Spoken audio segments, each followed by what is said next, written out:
just got introduced to me. I was with my colleagues doing last minute preparation here for our talk. So let me explain to you a little bit about how I like to work. I really like conversation. So don't feel like you have to wait until I'm at the end of the talk. Please just wave your hand or even stand up and say "Lucia" and ask questions, because I think the flow unfolds that way in a good way. And this is your class, you know? So you should take from this talk and from this class the things that are important to you. And I can't know that if you don't ask me. So please do that and know that I don't bite and I don't get mad when you interrupt. I actually prefer it. Okay? So we do all live in Santa Rosa, those of us who are speaking. And the first three names there, Amy, Matilda, and Vichka, are Cambodian American muralists who did a project that you're going to learn something about. And I'm going to start with a bigger picture background on Cambodia and a little bit on the history. So that's our rough plan of attack here.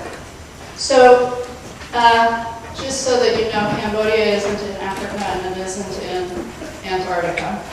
It's actually in another A place, which is Asia. And it's really important to see there, I don't have a thingy, but it's orange, okay? It's light orange. And you can see how it's one of these, perfect. What happened? That's me. Did I do that? Up here. That's me. Up here. Oh, perfect. Lovely. Okay, so thank you for the pointer. It's like Belgium in Europe. It's one of these walk-through countries that when the neighbors on any side or up top get upset with each other, Cambodia hurts. And so it's been contested ground. Originally, actually, the whole civilization of that peninsula was called Assam, and it was a unified, mostly Cambodian civilization. And the word is Khmer, and it looks like Khmer, Khmer. That stands for the language and the culture. And you're going to see it used in another way too. All right. Now, if we zoom in a little more, you can see we've still got Thailand, Laos, Vietnam, but we're looking at Cambodia proper. The capital city is in the south center there, Phnom Penh. And you can get a feeling, so look at our scale down there. You can see it's a relatively small country, but to get from Phnom Penh or from further south to the Thai border is quite a ways, right? That's going to be a hike. And I want you to bear that in mind because that's going to come up later.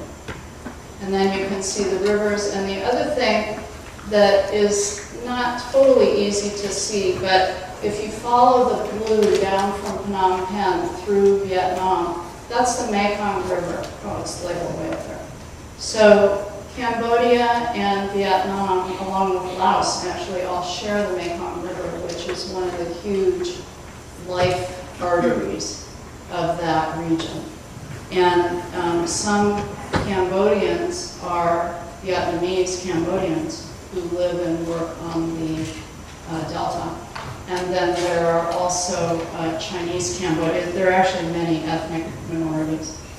Oh, that's too bad that isn't lit up. So one of them, you know how for the United States, the stars and stripes are sort of our emblem, or the American eagle or something that's like what you think of maybe if you're thinking of something that symbolizes America, or the Statue of Liberty. For Cambodians, for centuries, it's been this temple complex called Angkor Wat, which is up by Siem Reap at the top of the Blue Lake, a ways out. But everybody is proud of this gorgeous ancient temple complex. Those of you who've been to India will see how Indian it looks. And much of the early civilization actually came from southern India and many of the religious traditions are Hindu with a Buddhist overlay. Can we get the lights?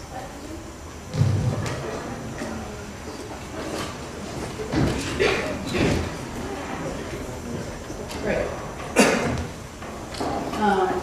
And this is coming in closer. So Angkor Wat is actually part of a gigantic multi-temple complex.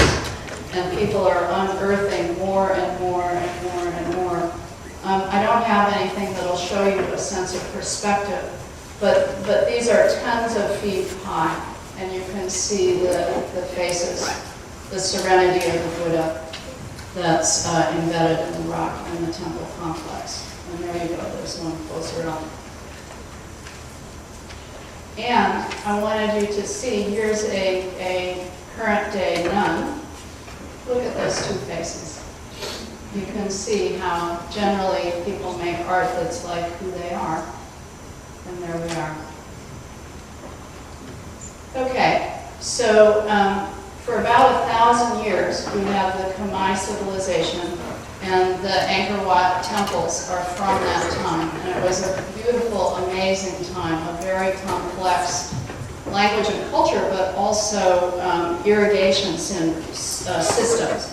The river complexes were planned along with the temples. And there was enough food to create fabulous culture. And that's still a reference point. Then the Europeans came in the middle of the 19th century, and France took over, as it did in Vietnam, which is why many people in that area of the world speak French.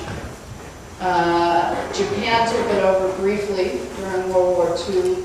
This is again what happens with these countries that are in contested areas.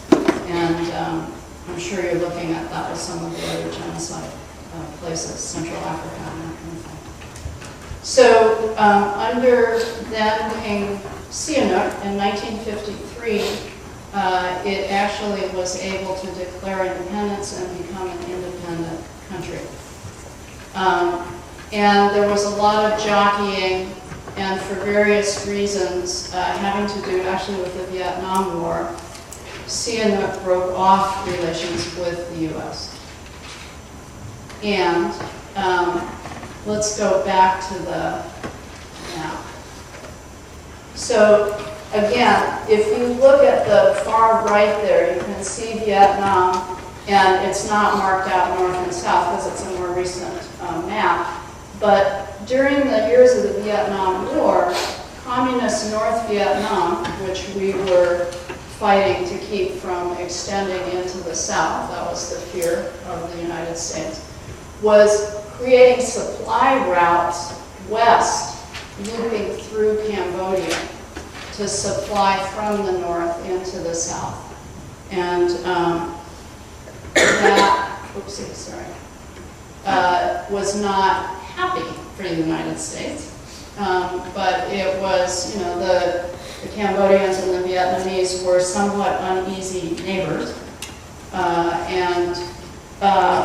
That wasn't good enough, and so the U.S. basically connived to get Sihanouk deposed, and we put in a puppet regime under a gentleman named Lon Nol.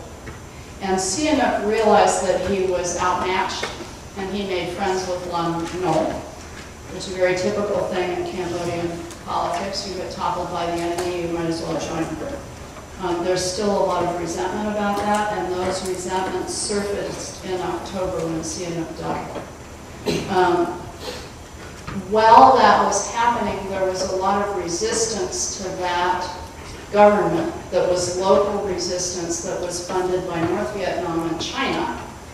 There was a guerrilla movement called the Khmer Rouge, led by a gentleman that looks like Pol Pot. The way the Cambodians say it is Pol Pot. And Pol Pot. So by between 70 and 75, they consolidated in the far east of the country, what we were just looking at. Now the U.S. was bombing, and that actually drove people to the Khmer Rouge. check it out. Every pink dot represents a bombing sortie from the US.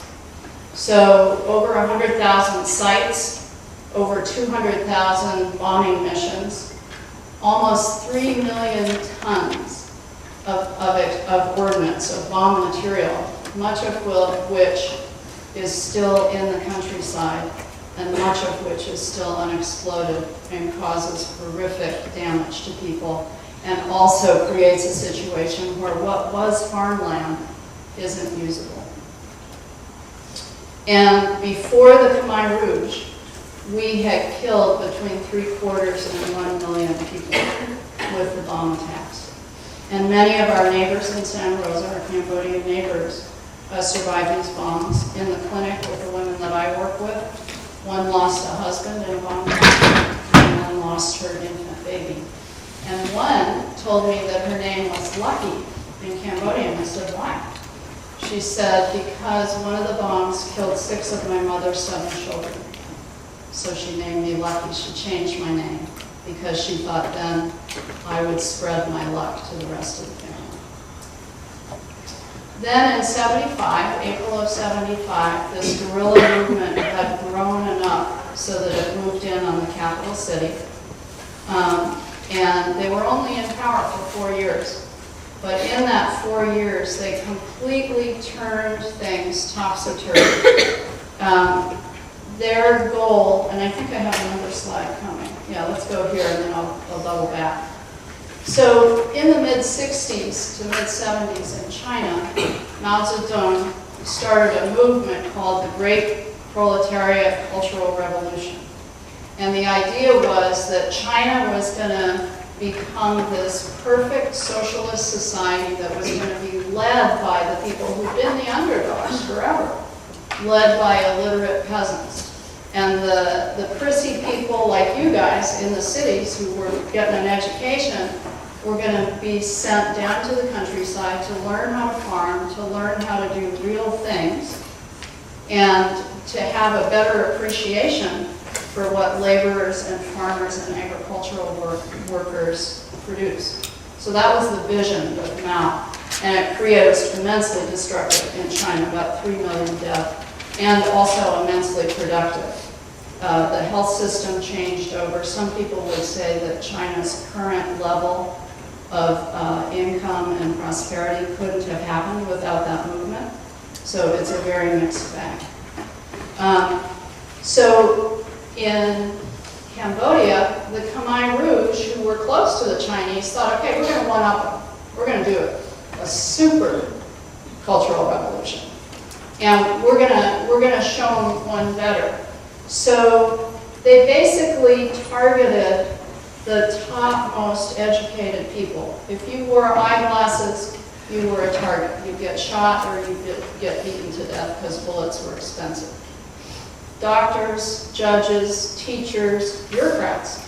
Hard to run a society without bureaucrats, even though we all hate them. All those folks were eliminated. And they were eliminated in stages, so that some were sent to the countryside initially, but they were not prioritized for food, and they were given no medical care. So if they didn't die of violence, they died of starvation or of untreated malaria or other illnesses. So let's go back. The other way in which the Khmer Rouge went up the Chinese is that they completely revamped society. Calendars and clocks were out as of April 17th or whatever it was. This was year 0. There was no time except the time of this overarching organization. And if you've ever read 1984 by George Orwell, it's very similar to that. And you heard me talk about the temple, Angkor Wat. They took this beautiful emblem, they actually put it on the flag, and said, we are the Angkar. We are Cambodia. And we are going to care for you. And we are going to raise your children. So kids that were any older than 6 or 7 got sent to kid labor camps and indoctrinated taught to spy on their elders, taught to distrust their elders.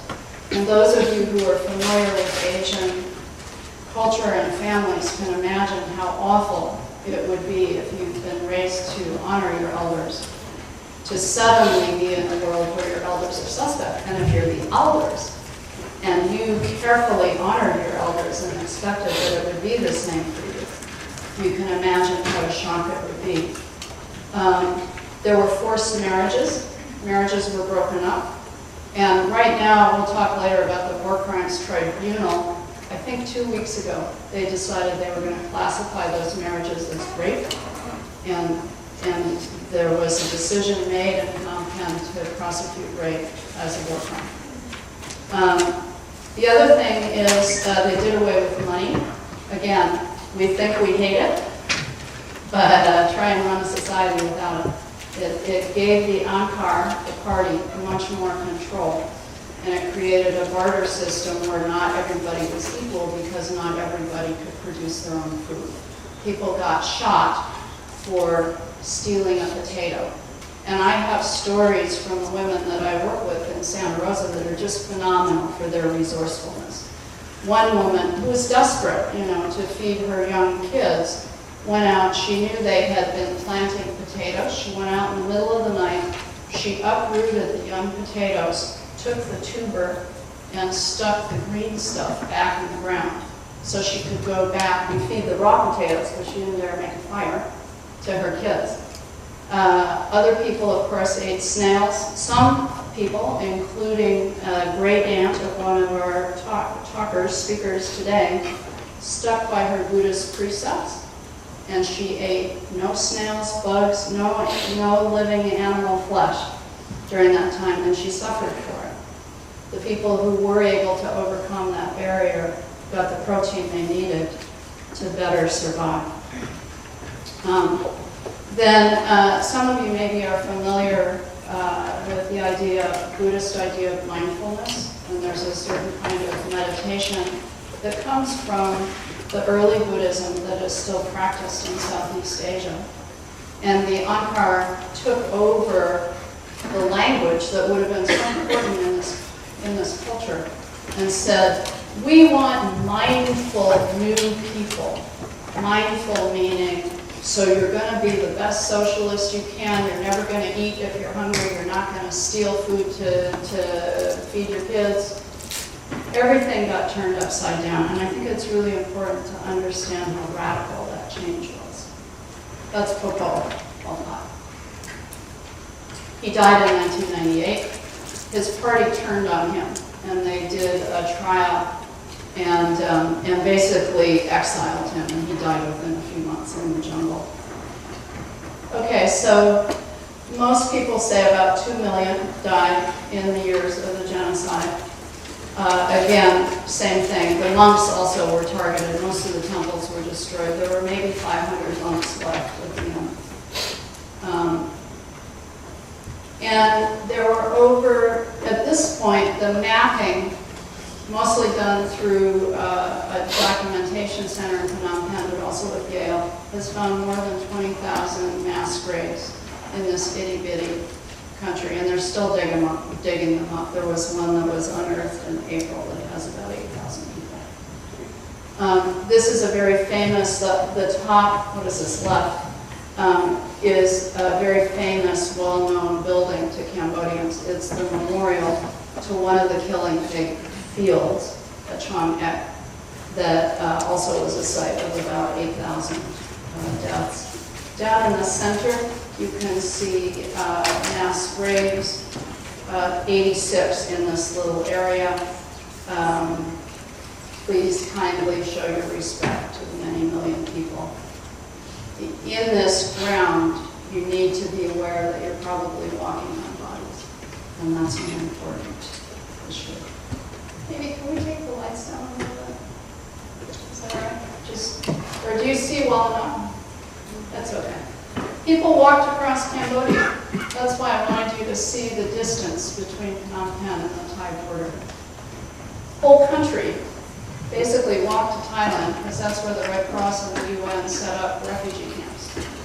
And some people, including some of our Santa Rosa neighbors, walked back 2 or 3 times to get family members and to save their lives. Pretty remarkable.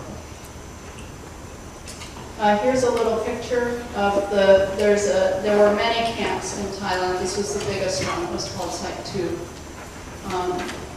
Then many people ended up, you'd think, so, and in the camps at the time, in the humanitarian community, the buzzword was local leadership. So the UN was promoting having Cambodians be leaders in the Thai camps. Well, they were Khmer Rouge. So the same sexual slavery, exploitation, torture that was going on over the border was also going on kind of under the radar, but very actively in these UN camps. So people struggled horribly in the refugee camps. Many of them were there for 10, 15 years. And then there was a processing center in the Philippines, which many of the Santa Rosa Cambodian survivors came through. It's kind of how do you be an American school. Here's what a toilet is. I'm so not kidding you. This is how you flush it. This is a check, checkbook, that kind of stuff to sort of give people some sort of easing into a culture that was going to be so dramatically different. And that's the Philippine refugee camp. Okay, so this stuff happened in the 70s, right? And then the Vietnamese liberated the country, and then the Cambodians took back over. There was a peace accord that was kind of brokered by the UN, and nobody was really happy with it in the 90s. And the government has been more or less stable since then, more or less. And who's left to govern, right? All bureaucrats are gone. So who's going to govern? Who's the logical person if you're a Cambodian and you killed off the top third of your society? Who's going to run your government?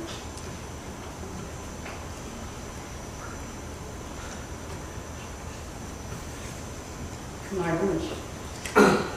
That's going to be who's left. And so it took from 1980 till 2006 to get an agreement that there would be a war crimes tribunal and that this stuff would be brought to justice. And then there was still wrangling because nobody who's prominent now really wants their past to be looked into. So they didn't start a tribunal for almost 30, 40 years. And I assume by this point in the course you've looked at the Nazis and at the Nuremberg trial. That's 1948. That's 3 years after. This took 10 times longer. Okay, I'm going to show you a picture of a private school that was taken over as a torture center. This gentleman down below is called Boyd. That was his sort of nickname, party nickname. And it was a processing center for torture. Some of you may have seen the photographs of individuals. They're very careful to document people that they were killing so they can show the Chinese how excellent they were and show each other. So we know the figures. 12 to 16,000 people, and he was in charge. 7 have survived. One of whom was an artist who did portraits of Deutsch, and gave him young girl rosy cheeks. So he was allowed to live if he would just keep on making portraits. So he was actually the first one who was brought to justice. Pol Pot would have been brought in, the dictator would have been brought in, but he had died in 98. So this fellow was convicted in 2010. So there was a pre-tribunal. Remember, we got it okayed in 2006, but we didn't really get up and running till 2011. However, in 2010, there was enough going on that he could get convicted. And then just a year ago, he had been convicted. There was lots of fighting about his sentencing. And finally, he was given 19 years, which people thought was an outrageous disrespect to the dead. And that was reversed a year ago. Then we have The other three, since Popo couldn't be tried, this stuff is from, I don't know, a year or two ago, so you can see how elderly these people are. And brother number 3, young Sari, in the middle there, died last week.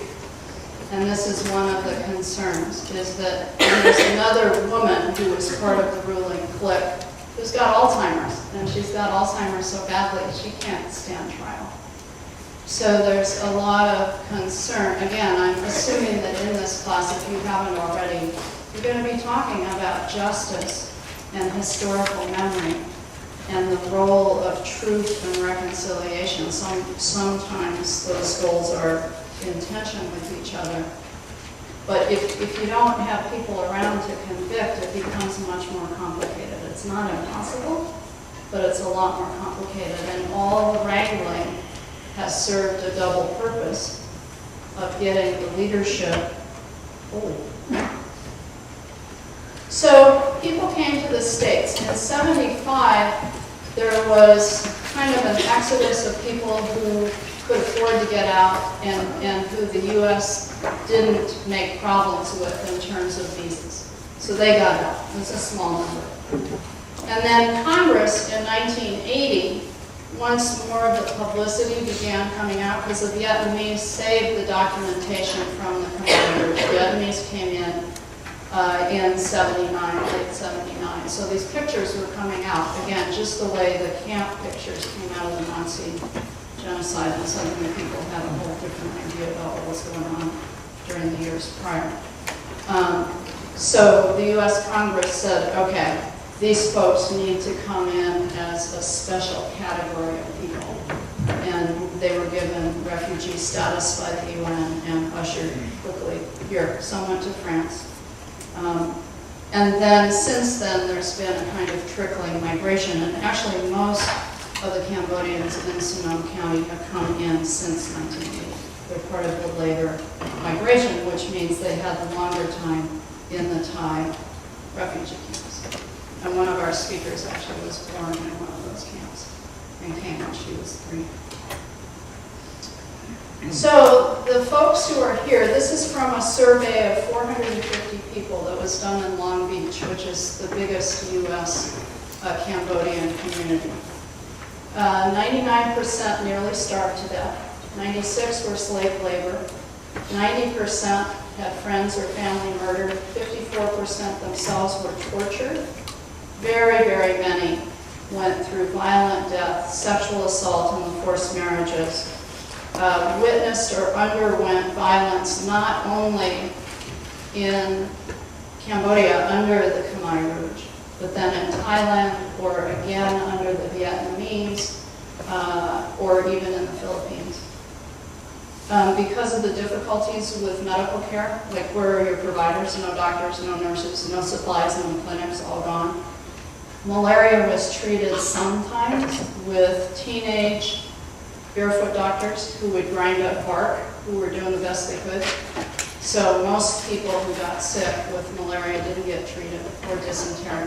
And those things, if you don't treat them, they can stay in the body and make trouble for a long, long time. And then 34%, once they get here, they're poor, and they're in crummy neighborhoods. So they have the same problems that American poor minority people have in terms of witnessing violence, struggling with poverty, undergoing violence, substance abuse, domestic violence, all that kind of stuff.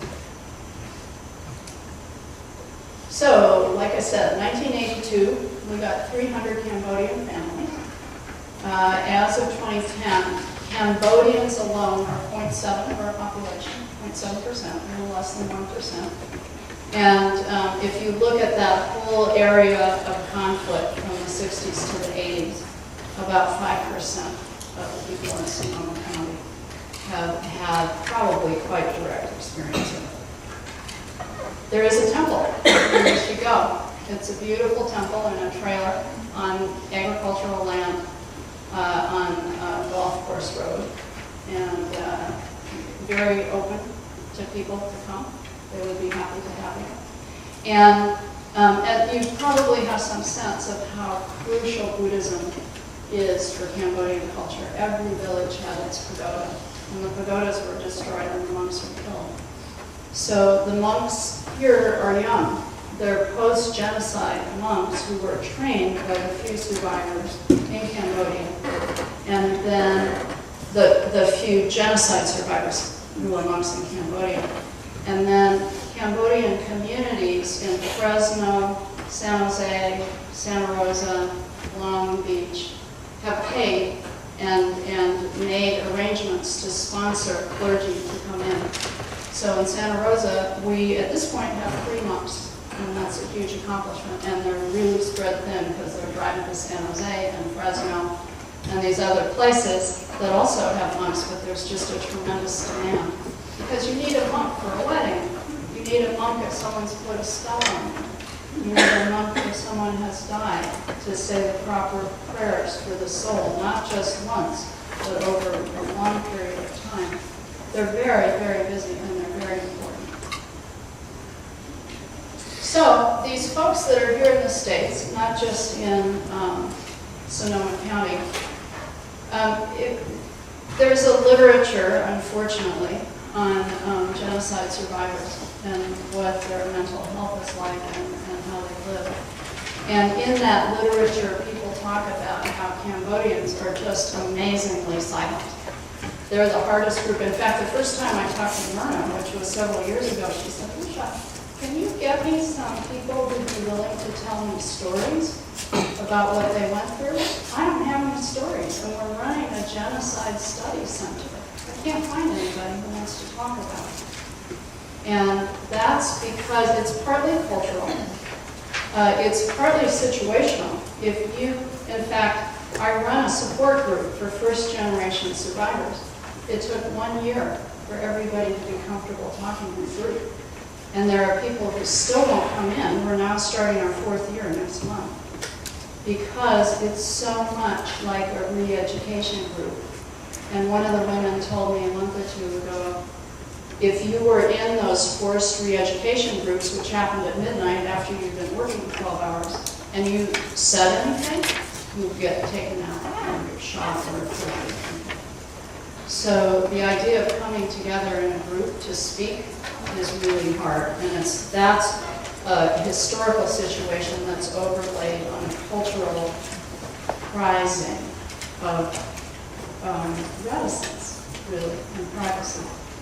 So one of the proverbs from those years was, if you want to live, plant a cope tree in your yard.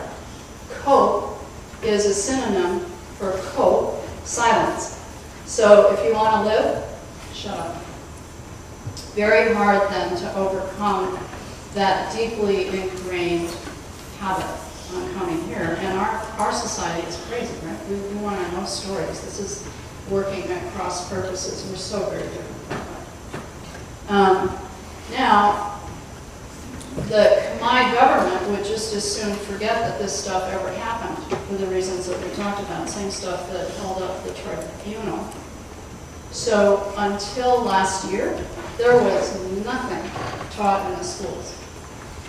Nothing. Those years were just pretty much passed over.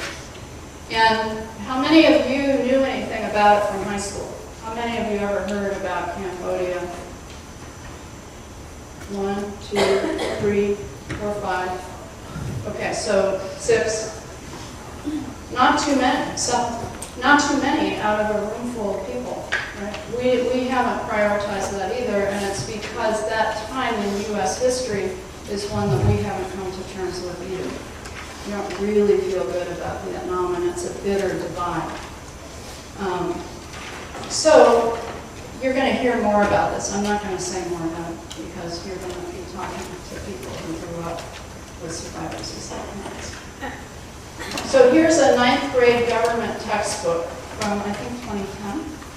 This is the total teaching.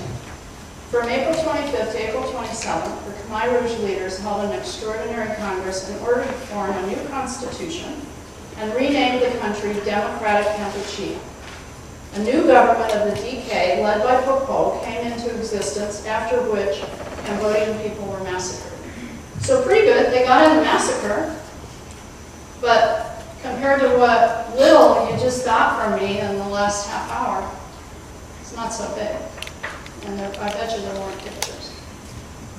And then, like I said, we aren't so big on that either. So we have a cultural issue about silence. We have trauma histories where if you speak, you're going to get killed. And we have government policies on both sides, or at least preferences on both sides of the Pacific, that would like to have this whole thing just stay there. So there's another part of this. Khmer people who survived often feel ashamed. There's no word for torture in Cambodia. The word is karma and savagery. It means that your karma was so bad, you did something so bad a long time ago, that you deserved what happened to you. Now, not everybody believes that, but the language is a strong carrier, and our language shapes how we think about things. So and also, in general, people who survive violence tend to have a lot of shame about it. And there's a brain crossover that goes, I feel so bad. I must be so bad. And it's an unconscious thing, but it's internalized. And any of you, I bet you that we have several survivors of violence in this room, and you know exactly what I'm talking about. It doesn't feel good. So, what happens when many of these parents have kids is that they feel like they're just unworthy. They wish someone else would take care of the kids. Because how can they speak to the kids? And they themselves were separated from their folks when they were, little all the way up to teens. So they didn't watch. Most of us learned parenting from our parents, for better or for worse. But at least we've got a model that we either are going to follow or we're going to work against. They didn't have that. They had a completely disruptive model. And then, in traditional society, the way you keep your kids in order is you hit them, or you tie them up, or you put them outside and you don't feed them for a day or two. And the survivors in my group are really puzzled. They're scared. They feel like they can't take care of their kids. They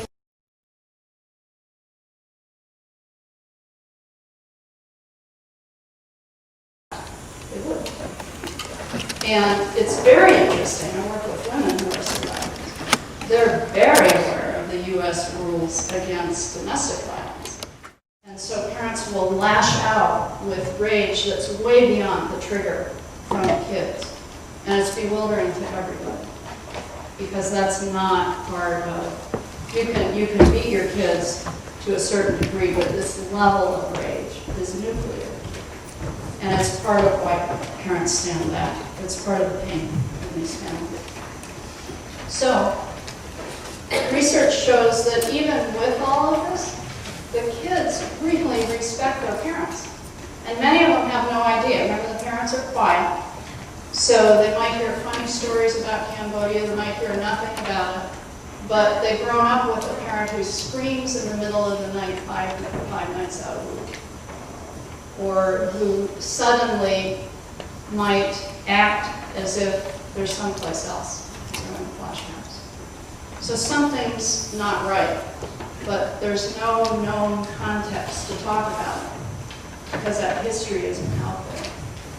So, the sort of therapeutic literature talks about, okay, so these kids are going to act out in terms of gangs and early pregnancy and that kind of thing. Or they're going to act in terms of depression, kind of just being shut down and not really being motivated in school or in any other part of life. Then you hear about Asians being the model minority, right? You've got Chinese, South Asians, they're running Silicon Valley. We want them here, the government says. And yet, Cambodians are less educated, they're darker skinned. For all the reasons we've been talking about, they don't fit the model minority profile. They don't fit that stereotype. And so there is intercultural, internalized aggression and internalized self-hatred And then on top of that, of course, then you have to deal with mainstream U.S. racial prejudice.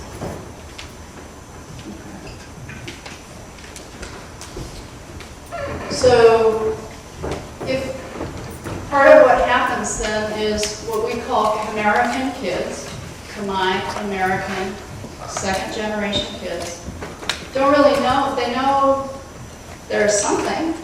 They aren't Chinese. They don't have a story, and we really rely on our families and our sense of who we are and where we came from. Just think about somebody who's adopted who doesn't know their birth parents. Think about how hard many people try to get hooked up. There's that drive in us to just know our story, know where we came from. And one of the things so that contributes to the acting out, acting in. One of the things that would offset that would be, I'm American. My parents are amazing people who lived through one of the worst hells on earth, and they had enough grit and pluck, and who knows what, but they made it. These are phenomenal people. That's a whole different sense of who you are and where you came from. So you're going to see something that's a mural that got created by American kids in San Jose. And in my group, which includes relatives and family members that are first generation, they're not 100% sold on this. This is a little bit public to go tell the story. So part of what's happening is that the second generation is coming out, is a little more acculturated and has a different idea about history, has more education, and has a certain amount of anger about the injustice, and a willingness to speak up about it. And they don't have the genocidal brain grooving that says, don't speak out, you're going to get killed. So you'll hear more about this. This is part of what's going on in this topic. You'll see this beautiful creation. It's actually doing today what it was intended to do. It actually hangs in the healthcare clinic in Santa Rosa, but the idea was not to make a pretty picture that hangs on the wall. We have a traveling reproduction because it's meant to be a teaching tool. It's meant to be a way to show people some things about Cambodia that you might not know. So we have a nonprofit in South Santa Rosa downtown. That's a wonderful, wonderful place called Art Start.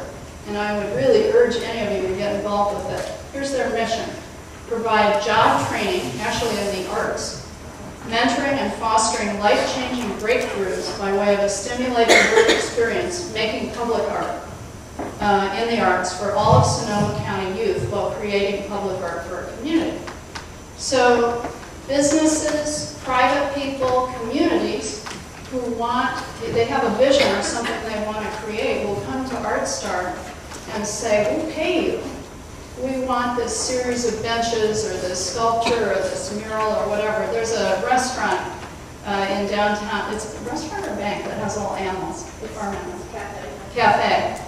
That's every year Art Start does another animal. They did a pig last summer, right? Yeah.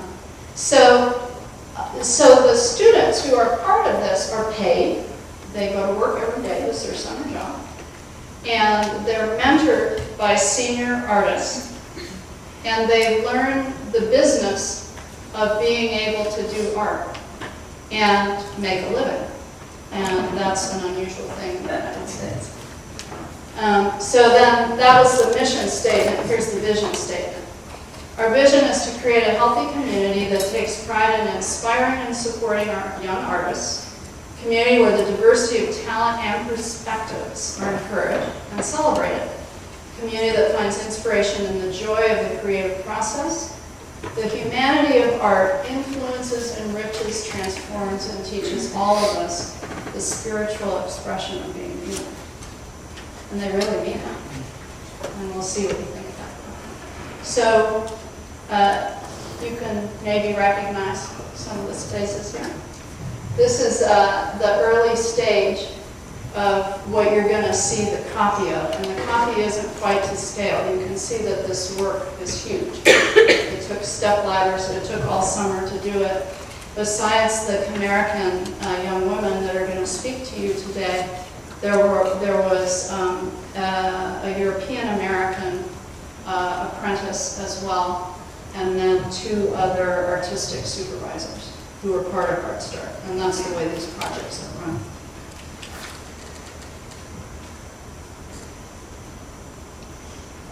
And then, once the thing was finished, there was a public dedication ceremony in November. And it was kind of a coming out party for the Cambodian community in Santa Rosa, because they're quite invisible. But all of a sudden, this was held at Art Start. The paper said 80, and an event organizer who estimates people said no, there were about 140 people who showed up. There was a Buddhist ceremony blessing the mural. There was incredibly delicious Cambodian food. There were dancers.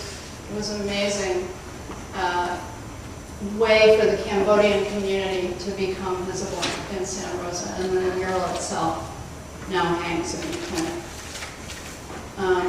So one of the things that this kind of project does, and is certainly translatable to other groups, right? This is not unique to American kids. This is for survivors around the world. If you have an artistic expression of what you've been through, you got a shot of at least telling the accurate historical story without being controlled by governments, you hope, or at least you hope that there's some space in the world where your art can tell the story. If you've been taken away from your own homeland, you have a way to show other people how beautiful it was, and to show the parts. I mean, think about it. Those of you who really love living here, think about if you got ejected to the desert in Saudi Arabia. Think what you would miss here. And the chance to somehow show that to Saudis would be really precious to you. And to show it to your family that you remember. Buddhism, they couldn't wipe it out. Traditional arts, the dancing, the cooking, the singing, the music. This thing about cultural identity, I am Cambodian and I am American. And then being able to honor the dead, as well as these phenomenal survivors among us, as well as those who are invisible, which can be second generation, first generation, and the dead. And part of the agenda here is to really make a world where this stuff doesn't happen. And this is one contribution. And you didn't interrupt me. Yeah. It hangs in the Vista Family Medicine Center, Health Center, they call it Family Health Center, on Cirque Boulevard. It's off. It's in a sterile, it's quite beautiful. And it's 8 by 16. Any other questions before we go to the real people? Okay, so then let's roll up the screen. Hi everyone. I'm glad that I'm here and I'm sharing my experience with heroin. So, to start, in the beginning, I was born in Thailand, in the refugee camps. And 3 years later, I came to America with my family. I grew up ignorant to my own culture and who I was. I grew up hearing stories from my mother, and before the genocide, about stories of a happy girl who climbed trees and played in the field. But sometimes she would tell me stories that I didn't understand, that confused me. She told me how hard she worked in paddy fields, how she made friends with people who were in power so they wouldn't kill her. I didn't really understand. I was really young. And then my father started sharing stories. Well, he didn't really share stories. He showed us pictures from books and movies and documents. And then I realized that those weren't just movies that Hollywood created with effects to make you feel queasy. Or those pictures weren't just about people and death. There were events that happened, and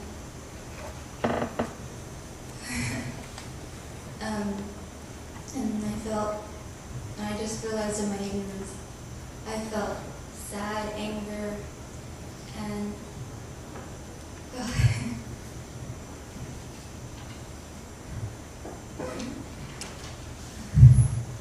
I realize now why my parents act the way they do.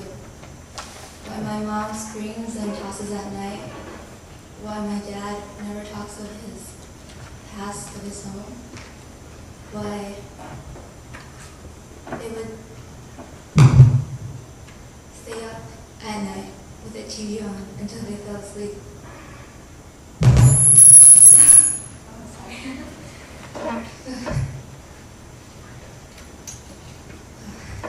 Through the years, I met other survivors of the genocide, and I recognized the signs of how they went through. But it was weird because they were like my parents. They smiled, they laughed, they did all normal things. But I hear stories of them telling that to each other whenever they're children. Horror stories full of unbelievable things that I thought were unreal until now when I'm grown up.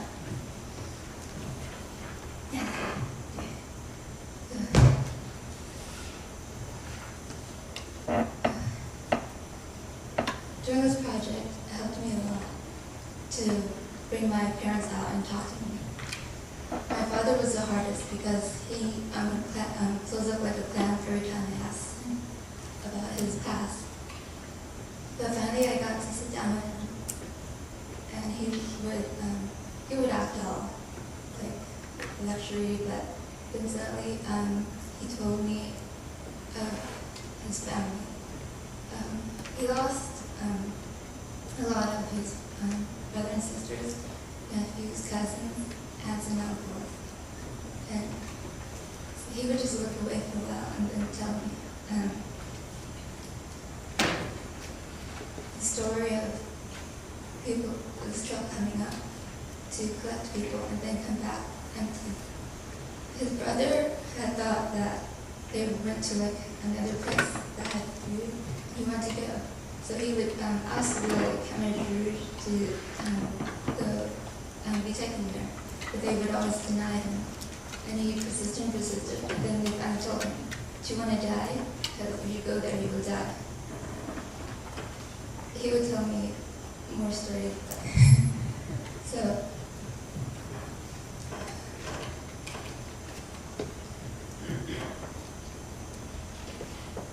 my parents met during the migration to Thailand in 1978, and they were 20 at the time. So they would have been teenagers when they were in the camps. My mother and father were both in the working camps.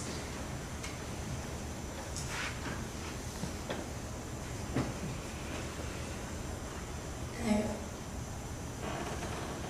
their transition from there to going to Thailand and then coming to America after their written destructed home transition,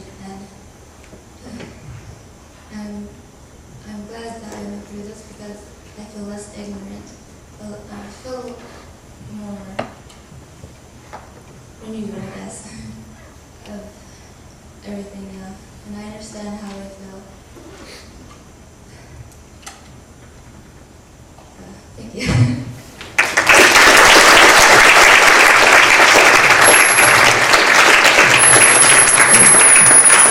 So I just want to point out the immense amount of courage that it takes to stand up here and talk about what's probably the hardest thing in your life and the hardest thing in your family. and I really, really take my hat off to each one of them.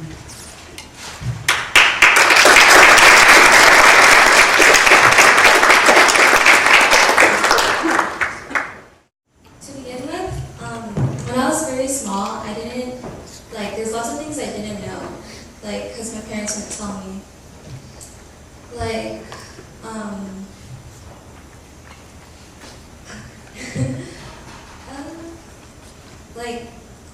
I noticed that there was many things that were different from my family compared to others, like the lack of family member. Other families, I saw that they have cousins, aunts, uncles, and grandparents, but my family, there was only my parents and my siblings. So I began to question if I did have other families. So one day, I asked my parents, and that's when I began to find out things about their past. Okay, to begin with, when I was 5, I didn't even know that I was Cambodian. I thought it was Chinese or some other kind of known Asian. Yeah, that's how my parents would tell me. But when they did tell me that we were Cambodian, they would tell me about their childhood, how they were so happy, and I don't know, they were just, I saw in their eyes how happy that they were, but I also saw sadness in their eyes. That's when I knew that they were hiding something. Eventually they told me of my Rouge, the genocide, and I knew they were in it, but I didn't really understand what actually went on, the horrible things. And I wondered if they were gonna ever tell me, or if they even knew how to tell me. So as a way, what my dad would do was he would take me to the library and he'd show me documentaries of the genocide. He showed me terrible pictures of people being killed in the campgrounds. And I wondered why did he show me this? These are such terrible pictures. But later on, I began to understand that this is what my parents went through. They went through something that had to do with death. And at that time, I didn't understand because when I look at them, I see them as they're alive right now. So I didn't understand that they went through something that could cause them death. So, but I'm really glad that my parents are telling me more now. I didn't know anything. It's weird how in the recent years, how I know more about the genocide now. So in a way, I'm glad that my parents are Cambodian. They taught me how to not take things for granted.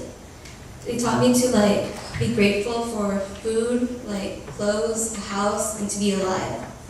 And because of that, I learned to appreciate the little things in life. When I look at my parents now, I really respect them.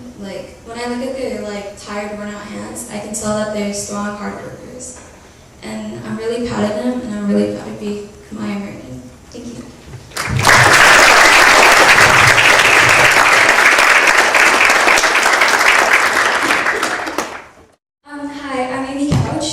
And I am both Chinese and Vietnamese, and I am a Cambodian American. Growing up, I didn't know anything about Cambodia. Nobody in my family really wanted to talk about it, except my great aunt Ching. She'd spend summers telling us grandchildren all these stories about Cambodia and the war, and I don't think we quite understood how extreme the circumstances were. The way I saw it was that they were in Cambodia and some bad guys were chasing them and they escaped to America. I didn't really see that so many people had suffered and so many had died. I didn't know any of that. Last summer, I joined this project, and it's really quite amazing how much it taught me, not only about Cambodia, but about my own roots. And when the realization hit that my family had went through the Cambodian genocide, I was completely shocked because they seemed so happy, they seemed okay. I thought once they made it to America, they should be fine, but they're still suffering even now. This has made me actually really grateful and appreciative for all that I have in America, and not only for my parents and for everyone, but for the American sponsors who helped and the UN who also helped save so many lives. It's made me grateful towards life in general.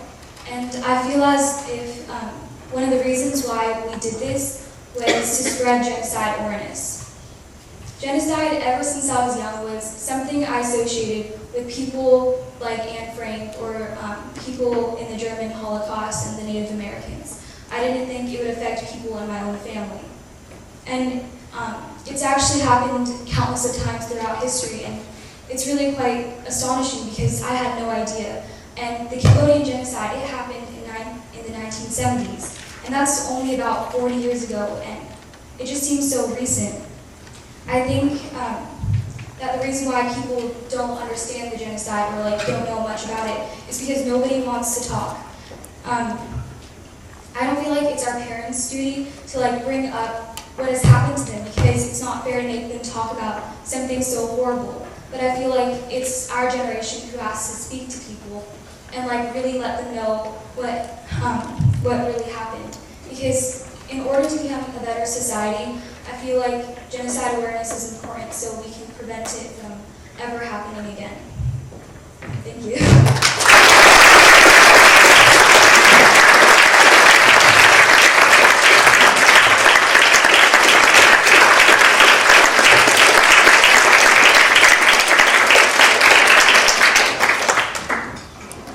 So before we close, the girls are going to talk to you about the various elements in the mural, why they're there and what they mean. But any questions at this point? Things you're wondering about? It might seem like a silly question, but have you guys ever, I think of asking again those questions and not getting answers that you want. Have you ever gone out of your way to try and, do you research it on your own? Do you try it on your own? Do you talk to others about it? How do you find out in other ways other than speaking to your family when they're out?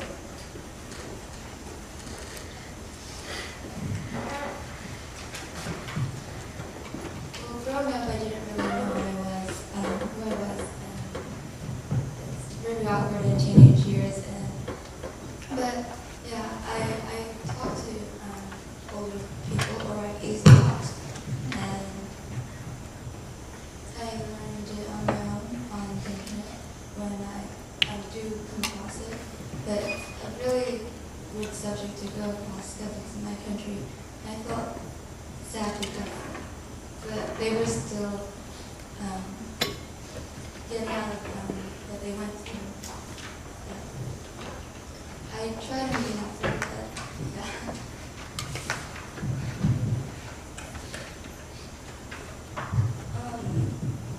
Actually, what my dad would do, I would talk to my parents to understand, from their viewpoint. But what my dad would do, he'd copy things from books of documentaries, and he'd show me, and I kind of wanted, with this project, I feel like I've learned the most, because, I had to understand my culture, and so I would, look at those documentaries and just, I was just really, those pictures they showed me. I think if your parents aren't willing to talk about it, you should go and definitely research it. I know people say Wikipedia isn't very credible, but I definitely love Wikipedia, and I googled the Khmer Rouge, and I'm not very knowledgeable about the subject, and I'm still trying to learn more. But it's also helpful to go to a teacher, because teachers love talking about history, and I think it's just helpful to ask adults and just to Google it. Also, the Santa Rosa Library has a little but pretty good collection, and there's a lot of first-person survivor stories that are in the library there. And I'm sure because of Dr. Goodman that you have a collection here as well. Other questions?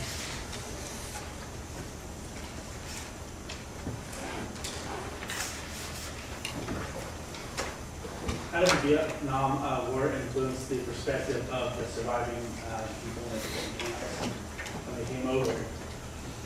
Is this one for me or For anybody? Okay. So it's it's a mixed bag. In the group that I work with, that we've known for several years now, we've known each other. No one will speak to me, but if I say, well, the United States wanted to look really good, like they were preventing communism, but in fact there was a horrific amount of damage that was inflicted on the people and the environment in South Vietnam and in Cambodia, I get very big, thank you for saying it. Many Cambodians have mixed feelings about the Vietnamese. They have mixed feelings about everything. It's a really hard society to generalize about because things have been so complicated. Some feel that really the Vietnamese did put an end to the Khmer Rouge and they see them as liberators. Some feel like Vietnam has a long imperialistic history of taking over Cambodia, and they don't feel like the Vietnamese did as much as they could have or should have post the Khmer Rouge. So it's a pretty mixed bag. Good question. Okay.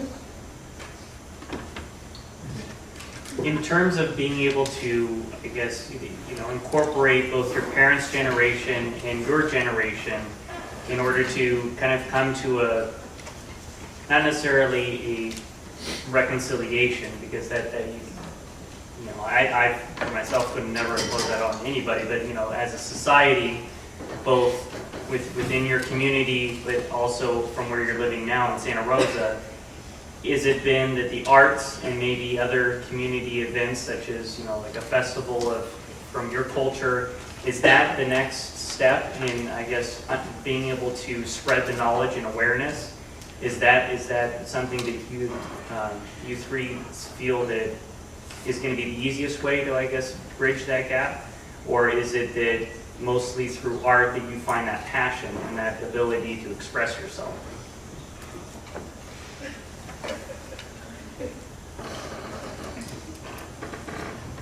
I think that doing festivals and all that would be really great because we're not only just trying to share about the war, but also just talking about our culture in general. And I think it's really important, no matter whether it's art or writing or anything, just to get our story out there and Cambodia out there.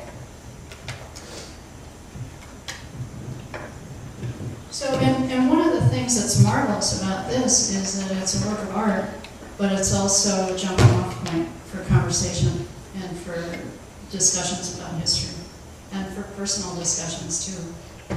So I think all of the above is part of what's happening, and I would say maybe something that none of us foresaw at the beginning of this. We really, it's unfolding in ways that are very wonderful, and we sort of see the next step, and we have some hopes for some more steps. But I think it's had an organic life of its own, and is probably going to continue to do that. And I should say that this group is really willing to come speak. So if your faith community or another school that you know about, if you have any ideas, talk to us. We'll come. It's kind of hard to agree on dates, but we'll do. I noticed there's a saying at the bottom of the mural.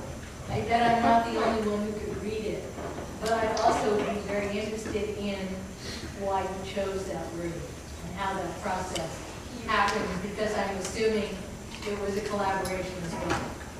You read it with, some people can't read it. Let me see it.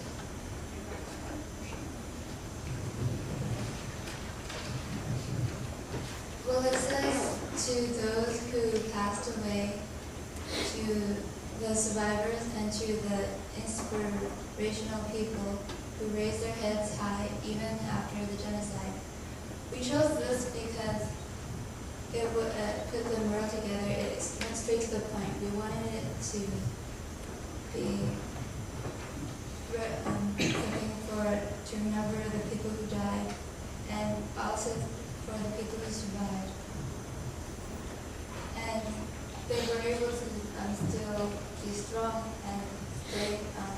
say Cambodia and build up its culture again after that destruction. So that's why we chose the phrase.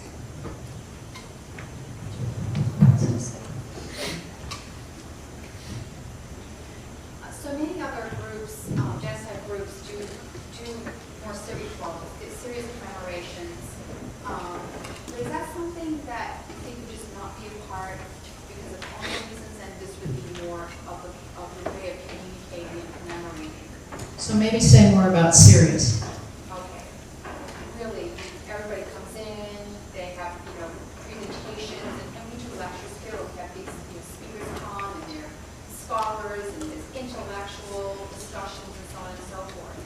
It's not create more of an artistic or creative, although we have some, musical presentations here, but that it's more public, and you have walks for genocide or something to that effect. Is that something that you think may or may not happen in this community? We chose to make it as bright as possible while still doing some aspects of what happened, because we wanted to reach to the younger generation, the new generation of Cambodian Americans. Like us, we felt deprived of our culture and who we were.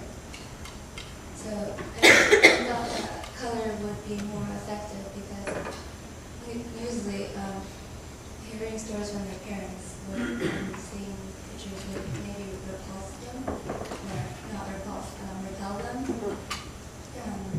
Getting to know about their own culture and being proud of and seeing the other aspects other than the darkness and the beauty that Cambodia has to live. Yes. You had mentioned that sometimes your parents would talk or maybe held back. Is there certain elements of the Cambodian culture that's transitioned from your parents into you? Yeah. Being respectful of people so you don't trigger them to maybe hate you or something, so to keep yourself safe.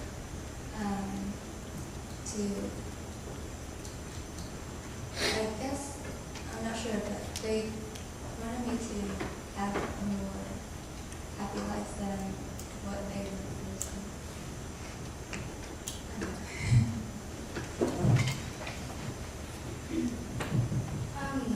I guess I'm like more quieter than most people, and because my parents have told me don't argue, don't go against what someone's saying, and just to be sort of quiet about it, and don't be very loud and out there, and just to really be reserved. So I guess I get that from my parents. And I've heard you guys joke around about, oh, when I walk into a house, do I take my shoes off? Do I not take my shoes off? And I'm guessing too that food is one of the ways that Cambodia is very real in your life.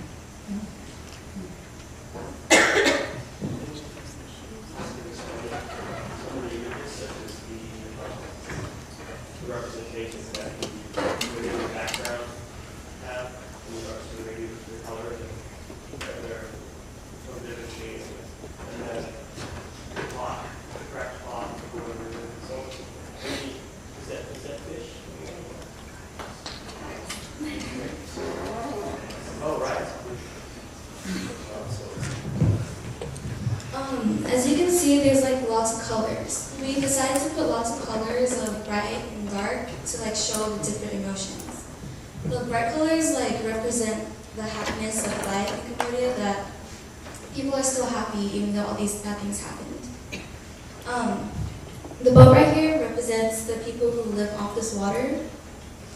The lotuses represent that lotuses grow from mud, and so that means they rise from something that's bad. And we want to represent that even though we went through the genocide, we were still able to become strong and grow from that.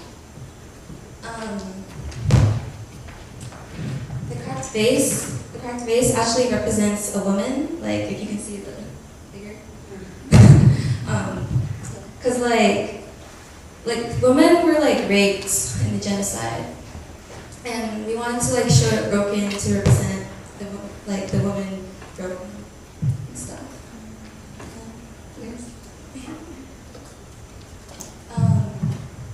The light also shows hope, and there's you asked about the rice.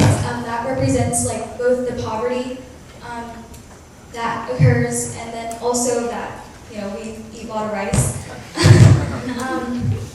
The angels, these are like the angels of the palace in the Angkor Wat. They're actually dancers, and they're sort of like white and like sort of like illuminated, I guess, just to show like the purity and the beauty.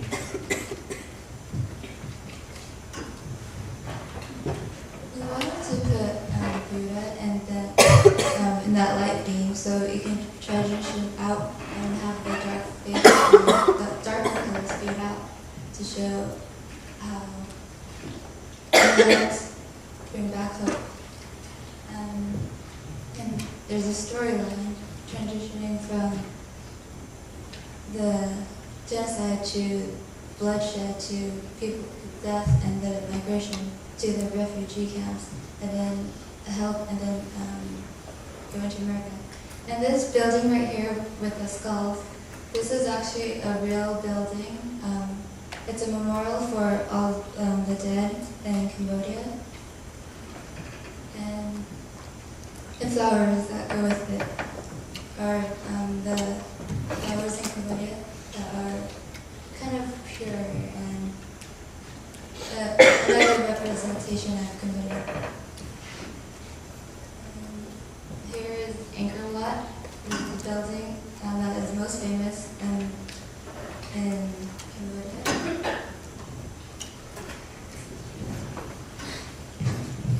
And I don't know from the back of the room, but we are Khmer. And when we were talking last spring about what would this project be called, what would be the title of the mural, it came immediately, unanimously, in capital letters: we exist.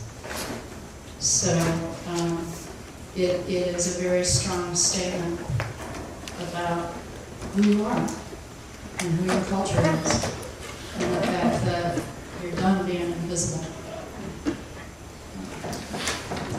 And this, I just want to remind you again of this whole thing of reclaiming what was attempted to get stamped out. So reclaiming Buddhism, reclaiming the ancient culture, reclaiming the natural beauty of the land, reclaiming the story, the truth of the story, reclaiming abundance.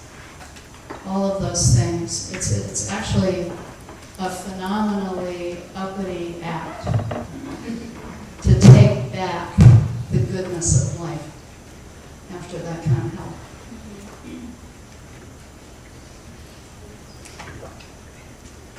Yes. How long did it take to make that? Because that's really beautiful. Like, I'm just amazed. Thank you, first of all. This took pretty much the entire summer. Well, I mean, not the entire summer, but it was a 6-week program. We worked 5 days a week for 3 hours. And then afterwards, after the program ended, we still weren't done. It took us about, I think, another month. And in the end, I think it took probably over 100 hours.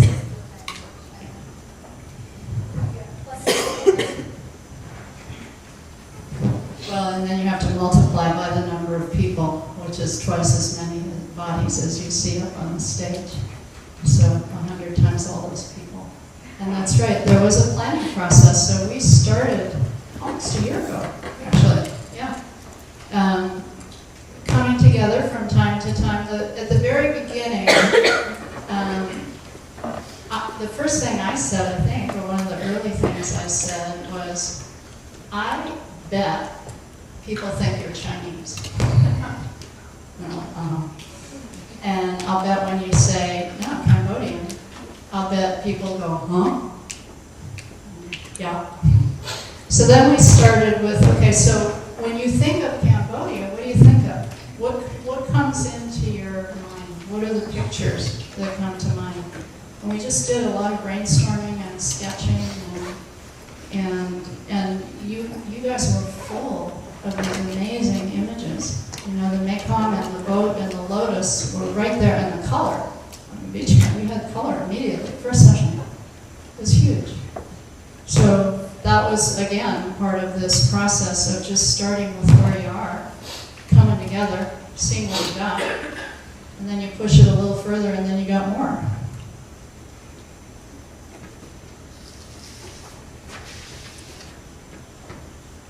How long has Art Start been around, and how many murals have those people? I think that the organization is about 20 years old. I think that's correct. And they have done, so now that you've had this talk, you're going to start to see their stuff all over. That big mosaic fish in Courthouse Square there in Santa Rosa, that's Art Start. There are murals, like there are several murals scattered around Sonoma County that have fish sort of bursting out in one way or another. There's park benches that one of the towns, what was it, Oak or something? Oakmont commissioned town park benches. And then, like I mentioned, there's the cutout figures on the cafe downtown. So their art is fairly widespread, and the way it works is it's for people who are 15 to 21 years old. They submit proposals, and it's a competition. And one of the discussions that we had, Art Start originally said, oh, well, they each have to submit. So we talked about that and decided that it was one for all and all for one. That they had to take the group or not at all. And they went with it. But they really aim to locate young artistic talent and show young artists how to be able to be artists